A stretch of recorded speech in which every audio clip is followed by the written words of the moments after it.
Assalamualaikum warahmatullahi wabarakatuh. Waalaikumsalam. Innal hamdalillah nahmaduhu wa nasta'inuhu wa nastaghfiruh wa na'udzu billahi min shururi anfusina wa sayyiati a'malina. May yahdihillahu fala mudilla lahu wa may yudlil fala hadiya lahu. Asyhadu an la ilaha illallah wahdahu la syarika lahu wa asyhadu anna Muhammadan abduhu wa rasuluh alladzi la rasula wa la nabiyya ba'dah.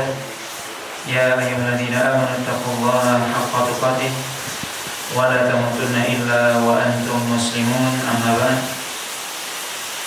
Bapak dan Ibu kaum muslimin dan kaum muslimat yang dirahmati oleh Allah Subhanahu wa taala. Maka pada sore hari ini kita lanjutkan bab yang ke-17, yaitu bab wujubul inqiyad li hukmillah ta'ala. Yaitu bab yang kita diwajibkan, ya, diperintahkan dan diwajibkan untuk melaksanakan hukum-hukum Allah SWT. Dan ini sebenarnya punya hubungan yang erat, punya korelasi yang erat dengan bab sebelumnya, di mana sebelumnya bab sebelumnya adalah bab perintah untuk menjaga sunnah Nabi. Kemudian bab setelahnya adalah bagaimana kita diwajibkan untuk melaksanakan hukum Allah SWT, yang mana tentunya hukum itu adalah perintah dari Allah SWT. Dalam bab ini disebutkan oleh Imam Nawawi satu ayat, yaitu surah An-Nisa ayat yang ke-65. Dalam ringkasan ini disebutkan ayat yang ke-65 dari surah An-Nisa, di mana Allah SWT mengatakan, "Fala wa rabbika la yu'minuna hatta yuhaqqimuka fi ma shajara bainahum, thumma la yajidu fi anfusihim haraja mimma qadaita wa yusallimu taslima." Allah SWT dalam ayat yang mulia ini bersumpah, yaitu bersumpah, "Fala wa rabbika," yaitu demi Rabb engkau, tidaklah mereka beriman sampai mereka menjadikan kamu, yaitu Muhammad SAW, sebagai hakim, pemutus perkara di antara perselisihan di antara mereka. Kemudian tidak ada di dalam diri mereka sedikit pun rasa berat, dan mereka kemudian terhadap apa yang engkau putuskan, kemudian mereka semua menerima keputusan itu dengan sukacita. Bapak dan Ibu dirahmati oleh Allah SWT, ayat ini cukup unik, ya. Kenapa unik? Karena Allah SWT dalam ayat ini bersumpah dengan dirinya sendiri. Kalau kita perhatikan dalam Al-Quran, itu Allah SWT bersumpah dengan makhluknya dalam banyak ayat. Wal asri, demi masa, wal duha, demi waktu duha, di mana Allah SWT itu bersumpah dengan makhluknya. Wasyamsi wal duha, demi matahari, wal laili, demi malam, dan seterusnya. Allah SWT bersumpah dalam banyak ayat dalam Al-Quran itu dengan makhluknya. Dan tentunya Allah SWT ketika bersumpah dengan makhluk, yang menunjukkan itu hal yang penting yang kita perhatikan. Tapi kita tentunya sebagai makhluk tidak boleh bersumpah dengan makhluk juga. Kita hanya boleh bersumpah dengan Allah. Makanya kalau seorang bersumpah, dia mengatakan demi Allah. Tidak boleh dia bilang demi matahari, tidak boleh. Seorang ketika dia ingin bersumpah hanya dengan nama Allah. Tapi Allah SWT bersumpah dengan makhluknya, sesuai dengan keinginan Allah. Tapi dalam ayat ini Allah bersumpah dengan dirinya sendiri. Allah SWT mengatakan, "Fala wa rabbika," yaitu wa rabbika, artinya demi Rabb kamu wahai Muhammad. Siapa Rabb kamu? Yaitu Allah SWT. Demi Rabb engkau wahai Muhammad. Siapa Rabb Rasulullah SAW? Yaitu Allah SWT. Maka Allah SWT berarti bersumpah dengan dirinya sendiri.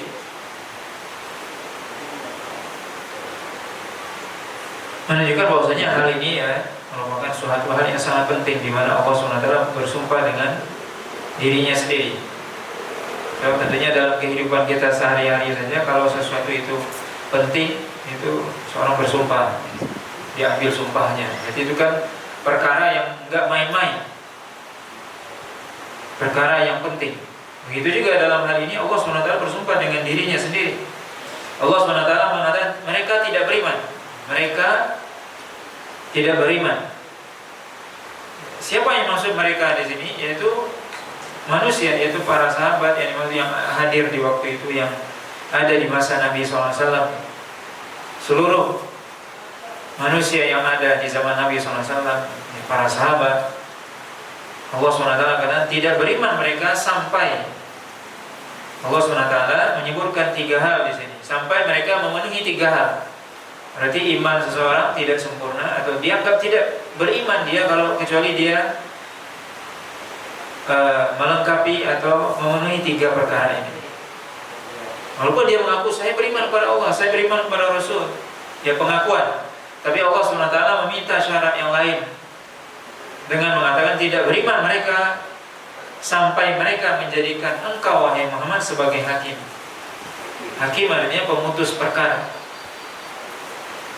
Maka mereka, ya orang-orang yang beriman, yang mereka mengaku beriman kepada Allah SWT dan Rasulnya, dianggap oleh Allah SWT tidak beriman mereka kalau kecuali mereka pertama menjadikan Rasul sebagai hakim, pemutus perkara di antara mereka.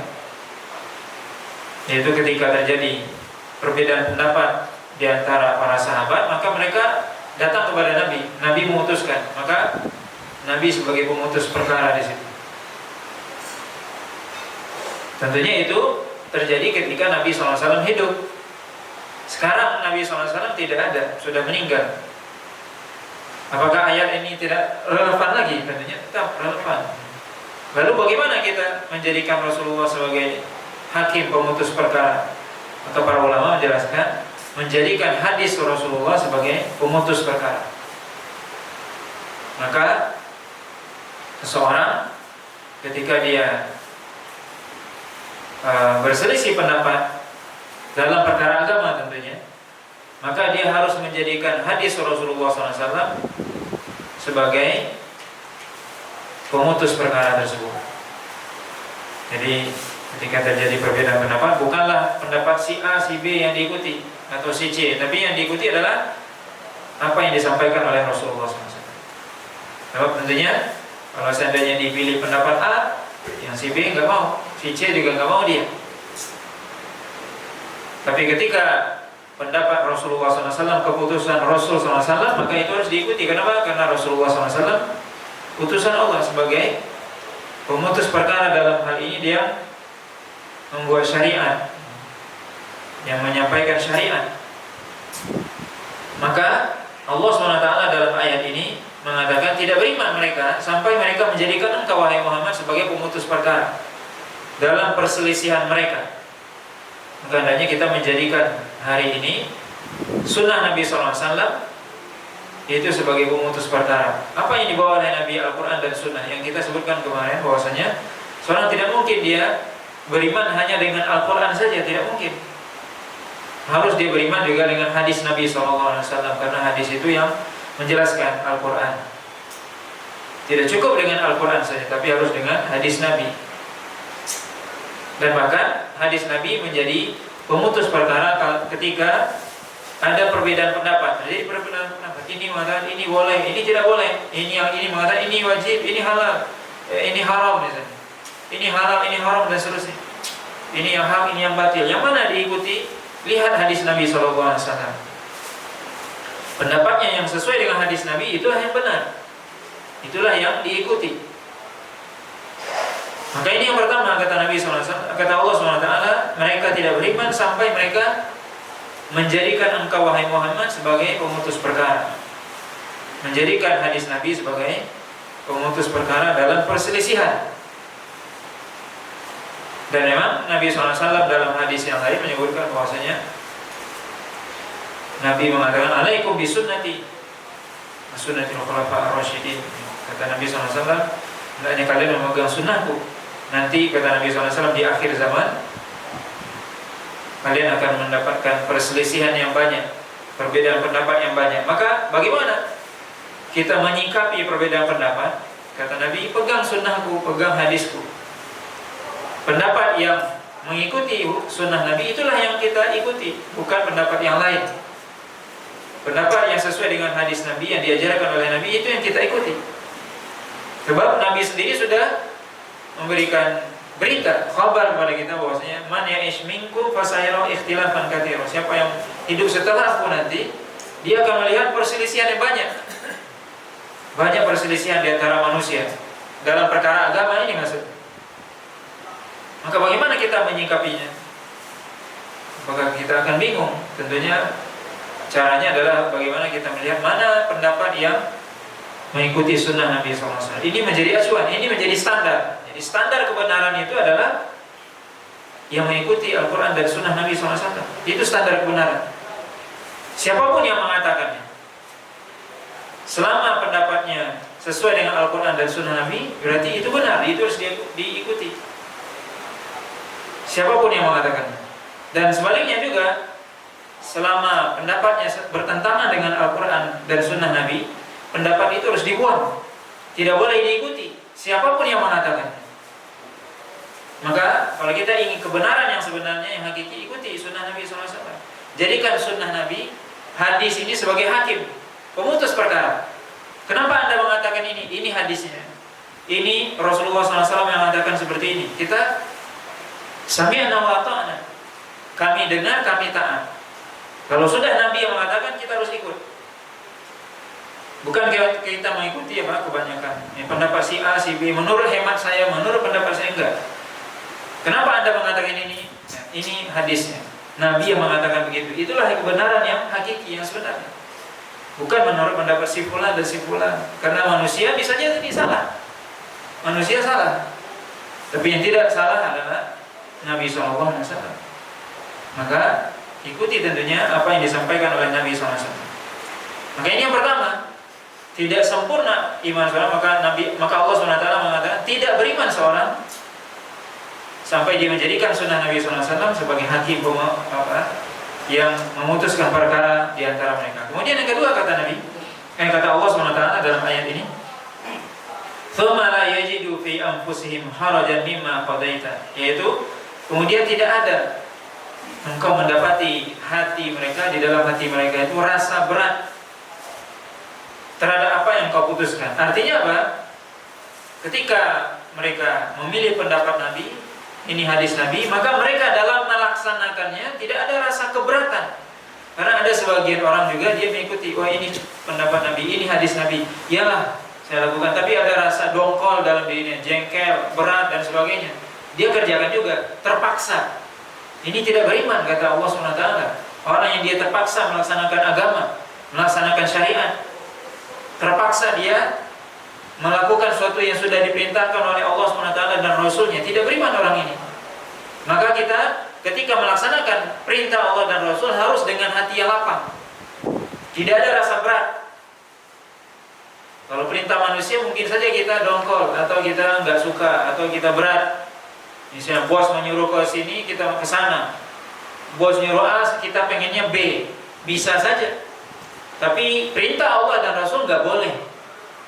Karena kalau kita seperti itu, kata Allah SWT nggak beriman gitu. Maka orang beriman itu bagaimana hatinya ketika melaksanakan perintah Allah dan Rasul itu dengan lapang. Tidak ada rasa dongkol, tidak ada rasa dia kecewa, berat hati dan sebagainya. Ini orang beriman. Ketika melaksanakan perintah Allah dan Rasul dengan rasa lapang dada. Dan yang ketiga, dan ini menyempurnakan yang kedua, yaitu wa yusallimu taslima, yaitu mereka berserah diri. Ketika Allah SWT mengatakan A, ya siap lakukan A. Tidak ada rasa berat, kemudian siap menyerahkan diri kepada Allah dan Rasulnya. Kenapa? Karena semua yang diperintahkan oleh Allah dan Rasul pasti itu benar dan pasti itu baik, pasti di dalamnya ada kebaikan. Sebaliknya, segala sesuatu yang dilarang oleh Allah SWT dan Rasulnya pasti di dalamnya ada keburukan, pasti di dalamnya ada mudarat, bahaya. Semua yang dilarang oleh Allah dan Rasulnya kita harus percaya itu adalah kaidah yang harus kita pegang dalam hidup ini. Semua apa yang dilarang oleh Allah dari perbuatan maksiat, dosa dan sebagainya itu pasti buruk buat kita manusia. Sebab Allah yang ciptakan kita, Allah yang tahu mana yang baik buat manusia ini, mana yang buruk. Maka ketika Allah SWT memerintahkan kita untuk melakukan sesuatu, kita harus terima. Kita harus laksanakan. Kenapa? Karena ini perintah Allah, pasti di dalamnya ada kebaikan, pasti di dalamnya ada kemudahan. Pasti itu baik buat kita. Walaupun kadang sebagian manusia menganggap itu nggak baik. Itu menurut mereka. Tapi sebaliknya, ketika Allah SWT dan Rasulnya melarang dari sesuatu, pasti di dalamnya ada keburukan, ada mara bahaya, ada suatu hal yang tidak baik. Itu harus kita yakini. Ini sebuah kaidah dalam kehidupan kita beragama. Bahwasanya apa? Seluruh yang diperintahkan oleh Allah SWT kepada kita, itu semuanya di dalamnya ada kebaikan. Dan seluruh apa yang dilarang oleh Allah SWT dan Rasulnya itu semuanya adalah keburukan. Maka kita harus menerima perintah itu, wa yusallimu taslima, yaitu menerima, melaksanakannya dengan sepenuh hati, menerima. Dan ini yang bedakan sebenarnya seorang mukmin dengan orang munafik. Coba kita lihat, orang munafik itu dia juga melakukan perintah Allah. Sholat dia sholat juga, cuma berat dia sholatnya. Dia kalau sholat malas-malasan dia. Kemudian dia sholat ingin dipuji orang dan sebagainya. Berat dia juga melakukan perintah. Tapi apa? Di dalam hatinya terasa berat. Makanya dia, kata Nabi SAW, sholat yang paling berat untuk dilakukan oleh orang munafik yaitu sholat isya dan sholat subuh. Berat dia datang ke masjid. Kenapa? Di zaman dahulu, di zaman Nabi nggak ada lampu. Jadi kalau sholat isya dan subuh itu gelap. Seperti kemarin lampu mati ya, gelap, nggak ada penerangan. Jadi mereka datangkan sholat supaya dilihat orang. Isya dan subuh kan nggak ada, gelap, nggak ada yang lihatin saya datang apa enggak, kan nggak ada yang lihat. Jadi gimana? Nggak datang. Berat bagi mereka untuk datang sholat subuh dan sholat isya ke masjid. Kenapa? Gelap, nggak ada yang lihatin saya. Tapi kalau yang lain dia semangat. Ini berat dia untuk melakukan. Dan ini bisa kita lihat bagaimana contoh yang paling konkret dalam kehidupan Nabi SAW, dalam sejarah kehidupan Nabi bisa kita baca. Bagaimana orang-orang munafik mereka ketika diajak misalnya berjihad di jalan Allah SWT, mereka bukannya malah ikut berjihad, malah ngembosin orang berjihad. Diajak untuk apa? Bersedekah. Dia bukan ikut bersedekah, malah apa? Mencela orang yang sedekah. Ketika orang bersedekah dengan jumlah nilai yang banyak, dia bilang ini orang riya, ini ingin dipuji. Ketika orang bersedekah dengan nilai yang sedikit, dia bilang Allah nggak butuh dengan sedekah yang kecil ini, katanya. Ini orang tipikal, orang seperti ini tipikal orang munafik. Suka apa? Melemahkan semangat orang dalam beribadah. Mestinya apa? Kita memberi semangat beribadah. Ini malah dia membuat orang enggak semangat beribadah. Dan mereka berat untuk beribadah itu, berat. Beda dengan orang yang beriman, ketika diperintahkan segera. Maka kalau kita lihat bagaimana sejarah para sahabat ketika Rasulullah SAW menyuruh, ayo bersedekah, bersedekah langsung para sahabat itu. Pulang mereka ke rumahnya, dicari apa yang ada di rumah, bawa ke masjid, bawa ke hadapan Nabi. Saya cuma punya segenggam kurma, ya Rasul, bawa. Apa yang bisa dibawa, dibawa. Bahkan ada sahabat itu yang dia gak punya apa-apa dia. Terus apa dia? Semalam itu dia kerja, tujuannya apa? Bukan untuk makan, untuk ngumpulin duit supaya bisa bersedekah. Subhanallah. Itu nggak ada kecuali di zaman Nabi. Subhanallah. Para sahabat yang mereka nggak ada, dia pulang nggak ada uang untuk disedekahkan. Apa yang dia kerjakan? Malamnya dia kerjanya mencari air, nimba air. Dia kerja, dapat upah dia di 1 dinar atau 2 dirham. Besoknya datang sama Nabi. Ini wahai Nabi, saya sedekah. Subhanallah. Kerja buat apa? Supaya dapat duit. Duit itu buat apa? Sedekah. Itu para sahabat ketika disuruh segera. Apa yang diperintahkan oleh Nabi segera. Enggak ada yang berat. Enggak ngeles, kata bahasa kita sekarang ini. Enggak ada saya di rumah wahai Nabi, saya tidak punya apa-apa. Enggak ada itu sahabat. Enggak. Berpikir mereka, gimana supaya dapat? Gimana saya bisa bersedekah? Kalau enggak ada, cari. Yang penting saya bisa sedekah. Saya ikut serta berbuat baik. Begitu cara berpikir sahabat. Begitu cara beragamanya mereka. Makanya mereka orang yang dijamin surga. Coba, pantas berpikir supaya bisa berbuat baik, berpikir supaya bisa memberikan sesuatu yang berharga buat Islam, sesuai dengan kemampuan ini. Dan tidak pernah mereka merasa berat apa yang diperintahkan oleh Allah SWT. Kemudian dilarang juga, ketika dilarang untuk melakukan sesuatu, maka mereka segera tinggalkan. Ketika Allah SWT melarang mereka mengkonsumsi khamar, yang khamar itu ibaratnya kita, kalau di zaman kita, khamar itu ibaratnya kopi di rumah kita. So, hampir setiap rumah kita pasti ada kopi atau teh atau apa. Setiap rumah itu hampir punya khamar di Madinah. Tapi ketika turun ayat Al-Maidah ayat 60, innamal khamru wal maisiru wal ansabu wal azlamu rijsun min amali syaitan fajtanibu. Khamar itu adalah sesuatu yang diharamkan, perbuatan syaitan, jauhi, langsung dibuang itu khamar. Dibuang langsung. Tidak pula mereka pikir, cukup sekali ini aja, nanti terakhir lah ini. Nggak ada itu. Atau kita jual aja sama orang kafir, dapat untung juga gitu. Ini pikiran orang-orang bisnis. Tidak ada, mereka langsung dibuang. Jauhi kata Allah. Itu namanya apa? Perintah dan larangan Allah SWT. Segera, lapang dadanya. Apa yang diperintahkan, siap lakukan. Kita bisa lihat ya, kalau para tentara atau polisi disuruh sama komandannya, siap, semua siap, cepat. Nah seperti itu kira-kira. Orang mukmin seperti itu, nggak ada terasa berat dalam hatinya untuk melakukan perintah Allah dan Rasul. Apa yang diperintahkan segera lakukan dengan lapang dada, sepenuh hati. Ya, sepenuh hati. Ya, mengerjakannya juga dengan sepenuh hati. Sehingga apa? Kalau sepenuh hati kan benar-benar mengerjakannya. Karena ada juga orang, ya siap, tapi dia setengah hati dia kerjakannya. Akhirnya apa? Enggak maksimal hasil. Enggak seperti itu. Dengan sepenuh hati, itu yang disebut wasalimu taslima. Mereka menerima dengan sepenuh hati. Tidak ada rasa berat dalam hati. Maka ini Bapak dan Ibu yang dirahmati oleh Allah SWT, kita perlu kembali mungkin mengintrospeksi diri kita. Ketika kita sudah melakukan perintah Allah dan Rasulnya, apakah kita sudah mengerjakannya dengan sepenuh hati, atau masih ada rasa berat nih? Panggilan Allah, hayya 'alas shalah, hayya 'alal falah, ini ke masjid. Masih berat kita datang ke masjid. Kelak baiklah misalnya. Entar aja lah nih, masih ada waktunya. Atau kita bersegera datang ke masjid. Subhanallah, kalau Rasulullah di zaman Rasul, coba kita, para sahabat, hayya 'alas shalah, hayya 'alal falah, segera tinggalkan seluruh pekerjaannya, langsung ke masjid. Begitu para sahabat itu, begitu para tabi'in, para ulama terdahulu, bagaimana mereka, para sahabat di zaman Nabi SAW, keimanan mereka. Jadi yang ini berbicara apa? Iman.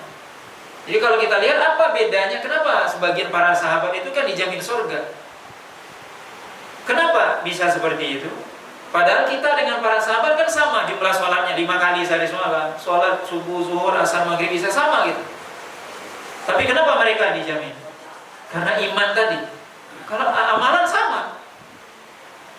Puasa juga setahun sekali, 1 bulan di bulan Ramadan sama, tapi beda imannya. Ketika diperintahkan cepat, tinggalkan dunia semua. Ketika hayya 'alas shalah, hayya 'alal falah, berarti panggilan Allah nih. Allah yang panggil, segera. Ini namanya iman. Enggak bilang kelak baiklah, kata orang dulu. Kelak baiklah, nanti aja lah. Enggak, segera. Bersegera datang ke masjid, bersegera memenuhi panggilan Allah SWT. Itu iman.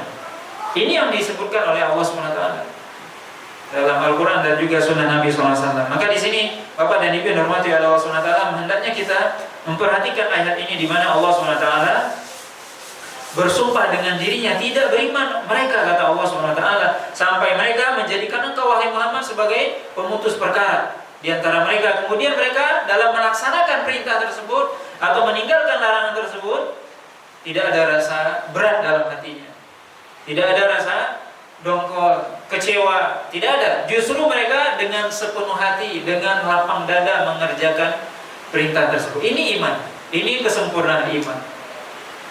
Maka dengan itu kita bisa lihat, kalau orang kalau sudah melakukan ibadah dengan lapang dada, lapang hati, ibadah itu terasa ringan, nggak ada yang berat. Tapi kalau kita mengerjakannya masih setengah hati, berat itu. Walaupun sebenarnya ringan kelihatannya. Bersedekah aja mungkin misalnya itu berat kalau kita nggak sepenuh hati. Berat rasanya, gimana nih? Uang saya akan kurang ini. Saya sekarang punya uang 1 juta, saya sedekahkan 100.000, tinggal 900.000. Mikir 10 kali untuk bersedekah. Kenapa? Tidak sepenuh hati. Tapi kalau kita sepenuh hati yakin Allah SWT akan ganti di dunia dan di akhirat, keberkahan harta ada dengan sedekah dan semuanya, mudah, nggak ada yang berat.